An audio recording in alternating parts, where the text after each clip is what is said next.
안녕하세요. сайн байцгаана уу монголчуудаа. Та бүхэнтэйгээ дахин уулзж байгаадаа маш их баяртай байна. Өнөөдөр бид 몇 시예요?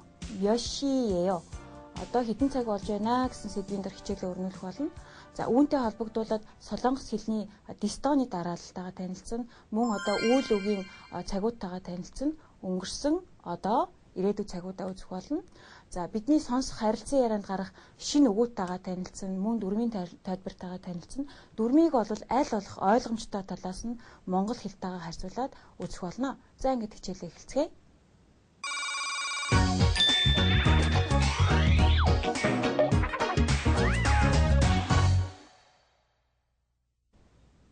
За эхний харилцан яриагаа сонсцгоё. Нараа Чолсуу хоёр хамт ажиллаа хийж байгаа.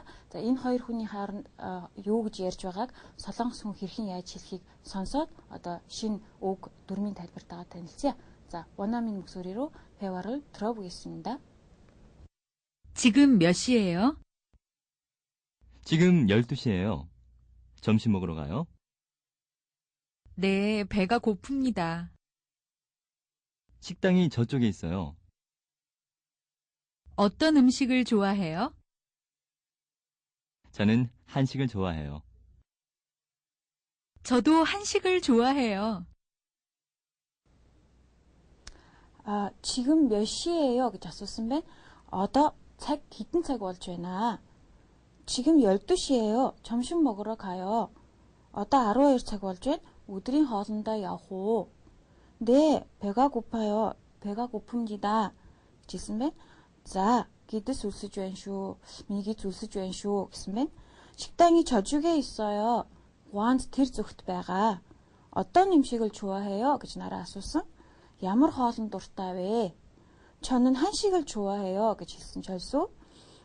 Би солонгос хоолнд дуртай гэж хэлсэн байна.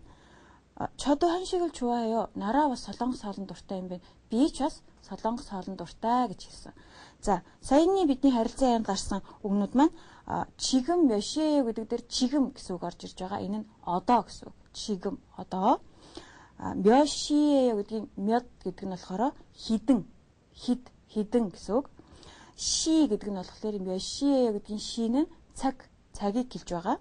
Тэгэхээр одоо хэдэн цаг болж байна гэж асуух. 지금 몇 시예요 гэж асуух нь.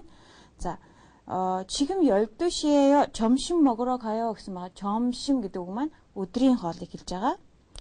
네, 배가 고픕니다. 배가 гэдэг үг маань 기дэс гэсэн үг. За, 고픕니다 гэсэн байгаа. 고프다 гэдэг үгнээс гаралтай өлсөх гэсэн үг. 식당이 저쪽에 있어요 гэдэг дээр 저쪽 гэдэг үг маань зүг чигийг хэлж байгаа. Монгол хэлний зүг гэдэгтэй ойролцоо сонсогдож байгаач. За, 음식. 어떤 음식을 좋아해요? 음식 гэдэг маань хоол гэсэн үг. 저는 한식을 좋아해요. 한국 음식 гэдгийг товчлоод 한식 гэж хэлсэн байна. солонгос хоол гэсэн үг юм а. За, бид нар одоо 몇 시에 гэдэг үгэн дээр солонгос хэлний дистооны дараалал орж ирж байгаа. За, үүнийг хүснэгтээс хараад дэлгэрэнгүй тайлбар хийж өгье. За, хүснэгтээс дистооны жишээ гэдэг дээр 1-ээс 12 хүртэл тоо байгаа. За, эхлээд 1 гэд 10 тоо орж ирж байгаа. Нэгийг 1 гэж бас хэлнэ. Хана гэж бас хэлнэ. За, яагаад хоёр янзаар хэлж байгаа гэхээр 1 гэдэг нь бол ханц тоо, хана гэдэг нь болохоор солонгос хэлний солонгос тоо гэж хэлж болно. За, 1 1 гэсэн мөртлөө солонгос тоо нь хана гэж явна. Тэгээд 2 нь и, солонгос тоо нь төл гэж явна. За, та бүхэн анзаар сум заагаад 한시 гэдээ орж ирж байгаа 1 цаг, тийм ээ? 1 цаг. Яагаад 한시 болсон гэхээр 하나시 гэж хэлэхгүй тогтсон хэллэгээрээ 한시 гэж хэлнэ. Тэгэхээр 1 цаг, одоо 1 цагийн хугацааг хэлэхтэй болохоор 한 시간 гэж хэлнэ. Тийм ээ? Монголоор орчуулгын бичсэн байна. 한 시간. Хоёр дахь адилхан 2-ыг и гэж хэлнэ, солонгостоо төл гэж хэлнэ. Тэгээд цагийг хэлэхдээ 2시 гэж хэлнэ. төл시 биш тийм ээ. Нөгөө ил маань өөрөө байхгүй болоод 2시 гэж хэлнэ. Хугацаан дээр ярихдаа бас 2 시간. Одоо 2 цаг ажил хийлээ гэх юм бол 2 시간 гэж хэлэх нэ. За, 3 дахь нь болохоор сам. 3-ыг сам гэж хэлнэ. Мөн одоо солонгостойгоор set гэж хэлж байгаа. Цагийг хэлэхдээ нөгөө ис маань хасагдаад 3시 гэж хэлнэ. Хугацаан дээр ярихдаа мөн адилхан 3시간 3цаг гэсэн үг. За дөрвийг хэлье. Дөрвийг са гэж байгаа. Ханцтаа нь Солонгостоо нэт гэж байгаа. Тэгэхээр цагийг хэлэхдээ 4시 бас нөгөө 9 маань алга болоод 4시 гэж хэлнэ. Хугацаан дээр ярихдаа 4시간 4 цаг. Дараа нь болохоор О 5-ыг О Солонгостоо 5 5시 та бүхэн анзаарсан бах 4 цаг хүртэл бол үндсэн тоонууд маань өөрчлөгдөж байгаа. Тэгээд 5 цагаас эхлээд дуудлагаараа зөвхөн ардталт нь ши гэж цагийг нэмж оруулаад 5시간 гэж хэлнэ. Хугацаан дээр 5시간 мөн одоо дараагийн үг маань 6 цагийг 6 гэж хэлнэ. 6-гийн тоог 6 гэж хэлнэ. Солонгостоо 6시 болно. 6시간 болно. 7, 7시, 7시, 7시간 7 цагийг хэлж байгаа. дараагийн үг маань 8. Солонгостоо 8, 8시 давхардарж орж байгаа хэсэг байгаа. Гэхдээ энийг зөвхөн уртлын элийн уншина. Бичгтээ болвол заавал бичиж өгнө гэсэн тогтсон дүрм учраас за 8시 дараагийн хугацааг хэлэхдээ 8시간. Би одоо 8 цаг ажил хийсэн гэх юм бол 8시간 гэж хэлэх нь 8 цаг. За дараа маань 9 9-ийг хэлж байгаа. Солонгостоо 9시 хугацааг хэлэхдээ 9시간 гэж хэлнэ. За 10-ыг 10 гэж байгаа. Солонгостоо 10. Тэгэхээр цагийг хэлэхдээ 10시 гэж хэлнэ. Хугацааг хэлэхдээ 10시간 гэж хэлнэ. За 11-ийг 11 гэсэн байгаа. 10-ыг 10 гэж хэлсэн нөгөө үдсэн ил гэдэг дээрээ 11 гэдэг 11-ийг хэлнэ. 11 Солонгостоо 11 10 гэдэг 10 гэд үдсэн байгаа. Энэ дээрээ нөгөө хана гэд нэгийг нэмж өгöd 11-ийг хэлж байгаа. Цагийг хэлэхдээ мөн адилхан ханши гэдэгтэйгээ адилхан 11시 гэж хэлнэ. Хугацааг 11시간 гэж хэлнэ. За 12 10-ийг 12-ыг нь 12 гэхлээрээ солонгостойгоороо 12-ыг хэлж байгаа. Хугацаан дээр ярихдаа 12시간 гэж хэлэхгүй 12시간 гэж хэлээд 12시 гэж хэлээд 12시간 хугацаан дээр ярина. За 12 цаг гэдгийг хэлж байгаа юм аа. За солонгос хэлний Дестоны дарааллын хүснэгт маань юм байна.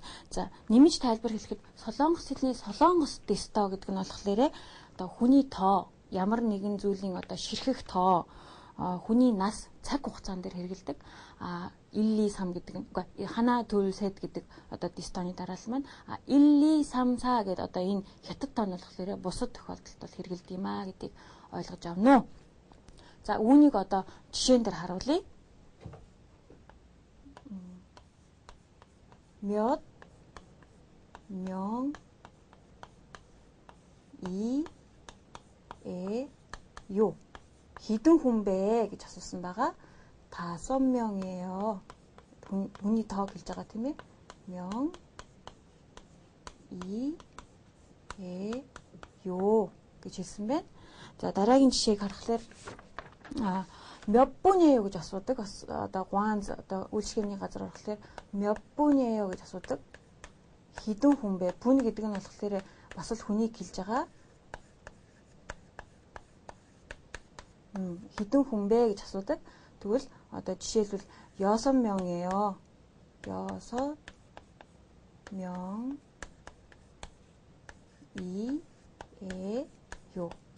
гэж байгаа. 6 хүн. Та бүхэн анзаарсан 몇 명이에요 гэдэг дээр нөгөө т үсэг 몇 гэж хэлдэг юм мөртлөө шууд 명 гэд урд дараа нь болохоор им ороод ирэхлээр энэ маань энэ одоо юугаар дуудагддаг. Угийн инээр дуудагддаг. Энэ дээр болохоор өөр. Яагаад гэхээр чегийн дараа б орж иж байгаа. Чид гэдэг үсгийн дараа би орж иж байгаа учраас тэгэрэл уншигдана. Энэ болоор одоо нөгөө 7 дуудлагын нэг гэж ярьж байгаа тийм ээ. Тэгэр дуудагдана. Өөрөө чи үсэг юм мөртлөө тэгэр дуудагдана гэж бид үзсэн байгаа. 60000 гэдэг дээр мөн адилхан ийм орсон учраас энэ нь болохоор мөн одоо имээр дуудагдах жишээтэй. За иймэрхүү янзаар бол жишээ маань тайлбарлагдж байгаа. За солонгос хэлэнд бас одоо хүндэтгэлийн хэлбэр байдаг гэж үзсэн байгаа. Саяны бидний харилцан ярианд гарсан тийм ээ. Тишида могда гэдэг үгнээс дэшида гэсэн одоо хүндэтгэлийн хэлбэр гарсан байгаа. Ийм одоо хүндэтгэлийн хэлбэрийн хэдэн жишээг одоо дурдж өгье. За, могда гэсэн үг нь могда. Энэ маань хүндэтгэлийн хэлбэрийн үг нь болохоор дэшида гэж байгаа. Одоо идэх гэсэн үг байгаа шүү дээ. Могда гэдэг нь идэх гэсэн хүндэтгэлийн хэлбэр болохоор дэшида. Мөн одоо унтах гэсэн үг байгаа. Чада. Энэ маань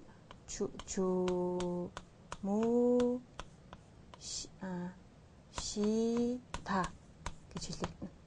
Одоо могда гэдэг нь дэшида гэдэг болно. Одоо жишээ ярилд орвол ярианд бол тэсэё гэдэг шүү дээ, тийм ээ. Тэсэё гэдэг маань дэшида гэдэг үгнээс гаралтай. Чада настай хүнд хэлэхдээ чүмүсэё гэдэг чүмүшида гэдэг үгнээс гаралтай. За, идда гэдэг бид нэр үзсэн байх гэсэн үг маань кэшида. Кэшита. Одоо байх гэсэн үг. Тэгтээ хүндэтгэлийн хэлбэр тийм ээ. Нөгөө бидний анёнхи кэсэё гэдэг дээр кэшида гэсэн үг байгаа. Энэ маань энэ үгнээс гаралтай маа гэдгийг ойлгож болно. За, паб будаг хэлж байгаа. Энийг хүндэтгэлийн хэлбэр нь чинжи гэж хэлнэ. Одоо мал тийм ээ. Үг хэл яриаг мал гэж байгаа. Хүндэтгэлийн хэлбэр нь мал см гэж хэлнэ. За, мөн жип гэр орон гэрийг хэлж байгаа. Энэ маань тэг гэж хэлдэг хүндэтгэлийн хэлбэр болохоор тэги одисеё гэж асуудаг. Энэ болохоор гэр чинь хаана байгаа юм бэ гэж судахта. Чуда гэсэн үг байгаа мөн. Одоо өгөх гэсэн үг байгаа. Чуда.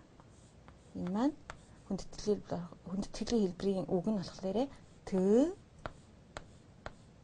рита гэж хэлж байгаа. За, энэ үгнүүд ингээд хүндэтгэлийн хэлбэрт орж байгаа үгнүүд учраас та бүхэн бас зөв сонгож хэлэх юм бол солонгос хүн бас дуртай байдаг.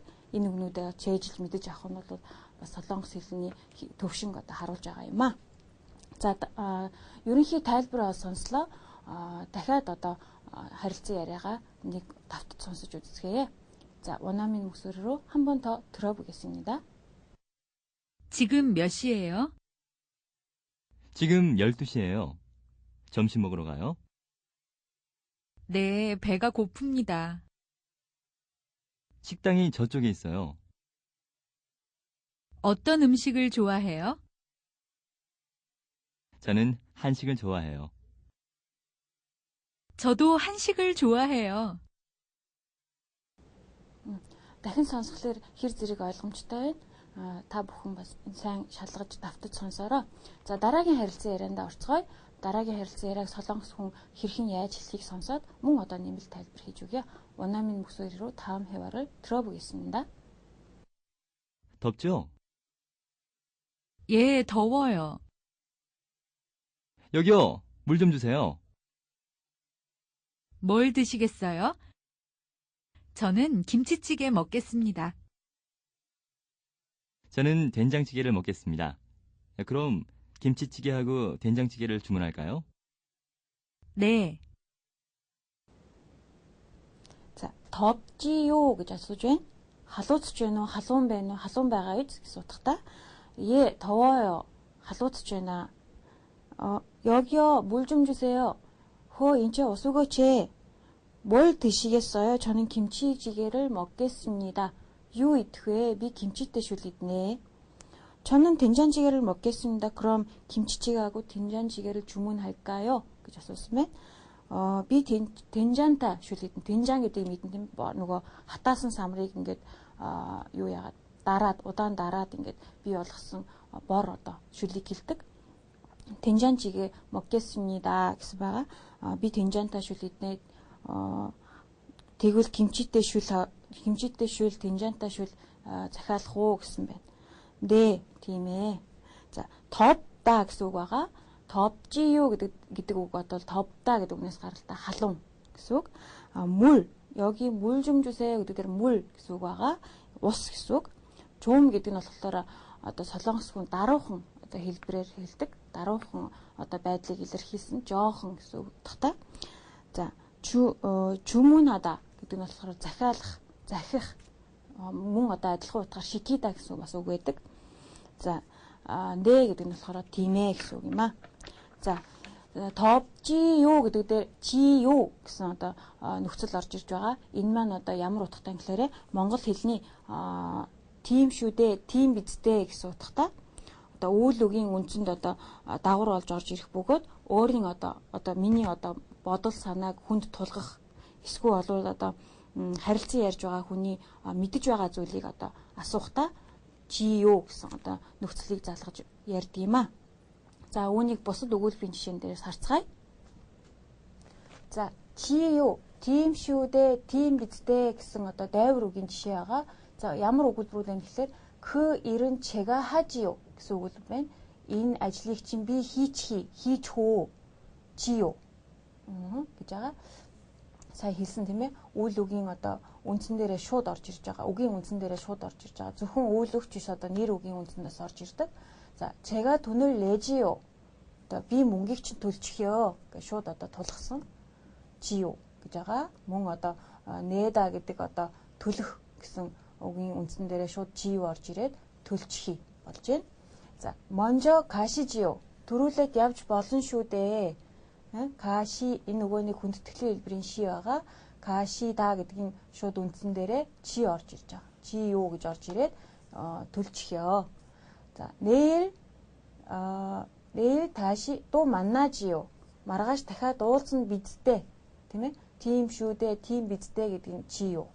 만나다 гэдгийн одоо үндсэн дээр 지요 орж ирээд бидтэй гэсэн одоо дагуу нөхцөл орж ирж байна. За, 요즘 많이 바쁘지요 гэсэн өгүүлбэр байна. Одоо асуусан өгүүлбэр. ойрд завгүй байгаа биз гэдэг энэ чинь асууж байгаа. Тэгэхээр завгүй байгаа биз гэж орчуулагдана. 바쁘지요. тийм ээ. За дараагийн өгүүлбэр нь 저 아이가 예쁘지요. тийм ээ. Тэр хүүхэд хөөрхөн байгаа биз. энэ дээр одоо бас асуусан байна. 지요. 예쁘다 гэдгийн одоо 예쁘 гэдэг нөгөө үйл үгийн үндсэн дээрээ шууд 지요. одоо тэмдэг нэрийн үндсэн дээр тийм ээ. За дараагийн өгүүлбэр нь 소리가 많이 크지요.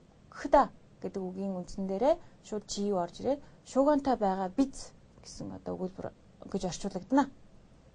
지금 졸리지요. ойрд нойр чинь хурж байгаа биз тийм ээ. одоо ядраад нойр чинь хурж байгаа биз гэж асуухтаа 지금 졸리지요 гэж хэлнэ. одоо нойр чинь хурж байгаа биз гэсэн утгатай. 지요 гэдэг маань ийм утгатай болохыг ойлголоо. За дараагийн үзэх хэсэг маань get гэдэг одоо үйл үгийн ирээдүйн цагийг илэрхийлж байгаа дагавар байгаа. Энийг одоо хүснэгтээс хараад тайлбарлая. За get гэдэг ирээдүйн цагийн жишээ байгаа. За өгүүлбэр дээр харцгаая. 오늘 저는 집에 있겠습니다 гэд нөгөө ирээдүйн цагийн нөхцөл маань ирээдүйн цагийн дагавар маань орж ирж байгаа. 있다 гэдэг үгийг мэднэ тийм ээ. байна, байх гэдэг үгийн одоо дунд ороод гэртээ байх болно, байна гэд ирээдүйн цагийг илэрхийлж байна.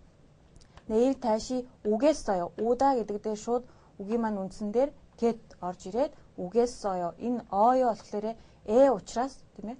үгийн маань үндсэн их шиг учраас 어요 орж ирээд 오겠어요. маргааш дахиж ирнэ гэсэн өгүүлбэр болж байна. За 저녁에 나라 씨를 만나겠어요. 만나다 гэдэг дээр шууд get орж ирээд 겠어요 гэд орой 나라타 уулзнаа ирээдүйн цагийг илэрхийлж байна. 자 오늘 밤에 전화하겠어요. 전화하다 гэдгийн үгийн үндсэн дээрээ get орж ирээд 하겠어요. орой уцаар ярина, ярих болно. ирээдүйн цаг. 맛있게 잘 먹겠습니다. 먹다 гэдэг дээр get орж ирээд 먹겠습니다. энэ нөгөө гүйгүүлэгчээр төгссөн учраас 습니다 болоод сайхан хоолоор дайсанд баярлаа. хоолыг амтрахж иднэ гэсэн ирээдүйн цагийг илэрхийлж байна. Махчилж орчуулах юм бол амтрахж иднэ гэсэн одоо үг болно. Арай орчуулгын хэлбэр нь болохоор сайхан хоолоор дайсанд баярлаа гэсэн одоо өгүүлбэр болж байна.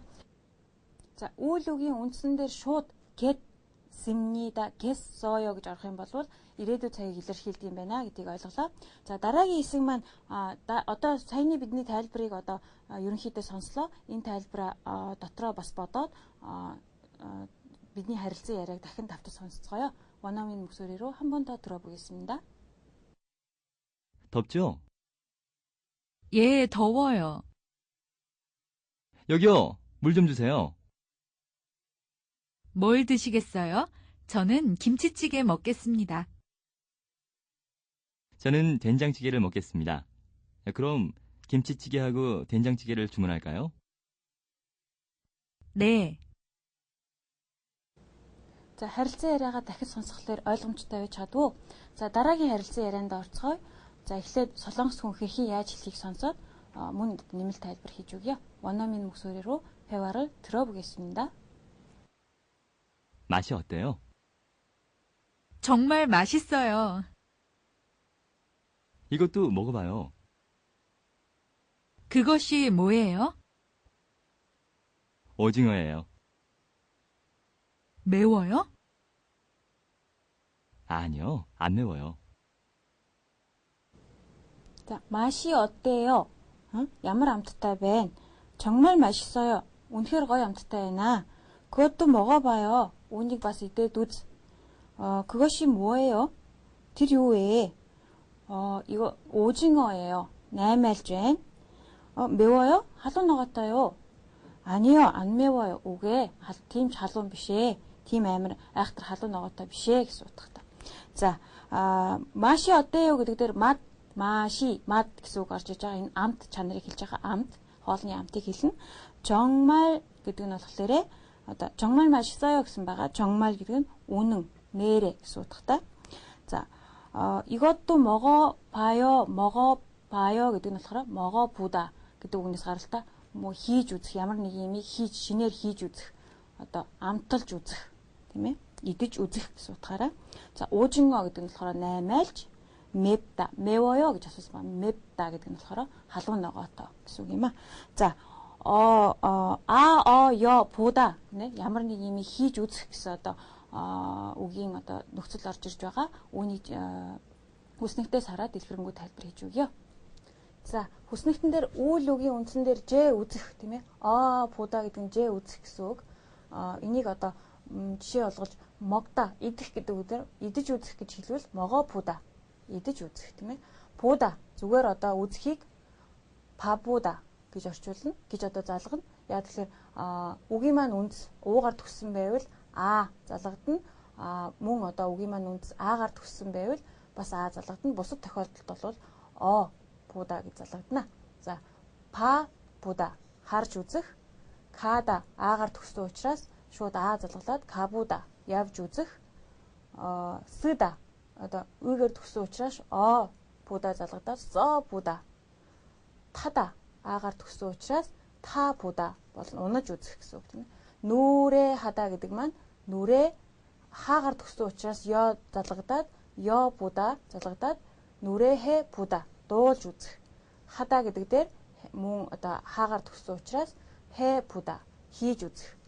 За, 찍다 гэдэг үг маань гийгүүлэгчээр төгссөн и орсон учраас 보다 залгадаад 찍어보다 гэсэн одоо зураг авч үзэх гэсэн одоо үгнүүд гарч ирж байна.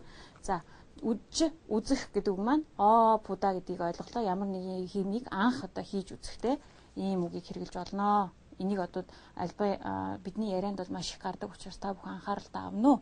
За, дараагийн хэсэгтээ орцгоё. Дараагийн хэсэг маань мөн одоо саяны харилцан яриагаа давтан сонсоод одоо дараагийн харилцан яриагаа сонсох болно. 자, 원어민 목소리로 한 번 더 들어보겠습니다. 맛이 어때요? 정말 맛있어요.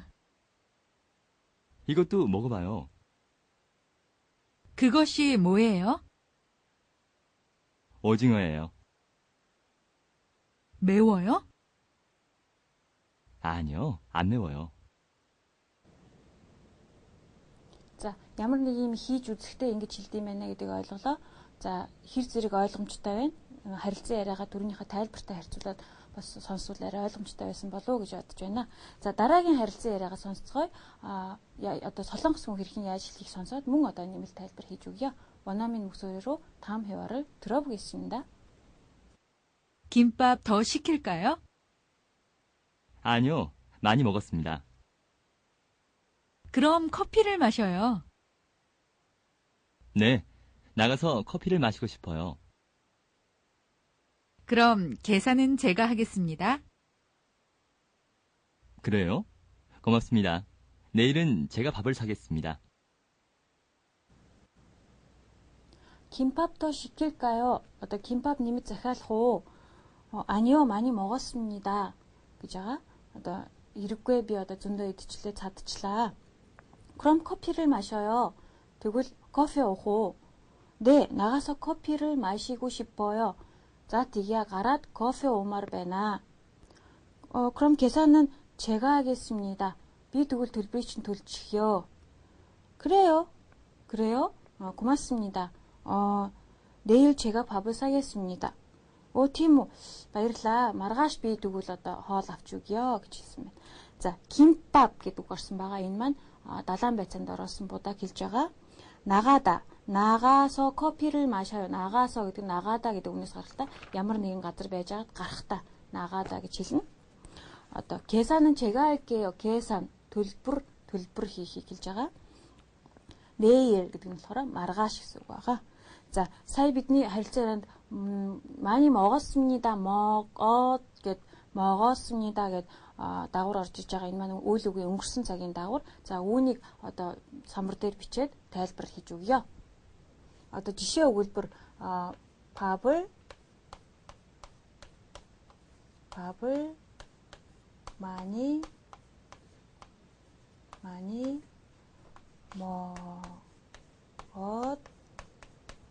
먹었습니다. гэсэн үг байгаа. Энэ энийгээ бид нэр одоо шууд үйл үгийн үндсэн дээр орж ирээд өнгөрсөн цагийг илэрхийлж байгаа. Одоо үйл үгийн үндсийн одоо их шиг эсвэл уу байвал ад залгадна. Үйл үгийн үндс маань одоо угаас бусад их шиг байх юм бол шууд од залгадана гэдгийг ойлгох хэрэгтэй. За, үүнийг бол үйл үгийн өнгөрсөн цагийн дагавар гэж хэлнэ. За, бусад өгүүлбэрийн жишээг ишдатий. За, 어제 집에 있었습니다. өчигдөр гэртээ байсан. 있다 гэдэг үгэндээ шууд гэд од гэж залгадаад 있었습니다. гэртээ байсан өнгөрсөн цаг илэрхийлж байна. 어제 비가 많이 왔습니다. тийм ээ? 어제 өчигдөр бороо их орсон. 왔습니다. 오다 гэдэг дээр өнгөрсөн цаг нь 왔습니다 болж байгаа. 어머니에게 편지를 썼습니다. ээждээ захиа бичсэн. 쓰다 гэдэг нөгөө ихшгээр төгсөн учраас од залгадаад 썼습니다 болж байгаамаа. За, иймэрхүү одоо янзаар үйл үг маань өнгөрсөн цагт орд юм байна гэдгийг ойлголоо. За, та бүхэн харилцан яриагаа давтан сонсоод давтан сонсоод бас одоо хэр зэрэг ойлгосноо шалгаж үзсэн үү? 원어민 목소리로 한 번 더 들어보겠습니다. 김밥 더 시킬까요? 아니요, 많이 먹었습니다. 그럼 커피를 마셔요. 네, 나가서 커피를 마시고 싶어요. 그럼 계산은 제가 하겠습니다. 그래요? 고맙습니다. 내일은 제가 밥을 사겠습니다. 지금 몇 시예요? 지금 12시예요. 점심 먹으러 가요? 네, 배가 고픕니다. 식당이 저쪽에 있어요. 어떤 음식을 좋아해요? 저는 한식을 좋아해요. 저도 한식을 좋아해요. 덥죠? 예, 더워요. 여기요, 물 좀 주세요. 뭘 드시겠어요? 저는 김치찌개 먹겠습니다. 저는 된장찌개를 먹겠습니다. 그럼 김치찌개하고 된장찌개를 주문할까요? 네, 맛이 어때요? 정말 맛있어요. 이것도 먹어봐요. 그것이 뭐예요? 오징어예요. 매워요? 아니요, 안 매워요. 김밥 더 시킬까요? 아니요, 많이 먹었습니다. 그럼 커피를 마셔요. 네, 나가서 커피를 마시고 싶어요. 그럼 계산은 제가 하겠습니다. 그래요? 고맙습니다. 내일은 제가 밥을 사겠습니다.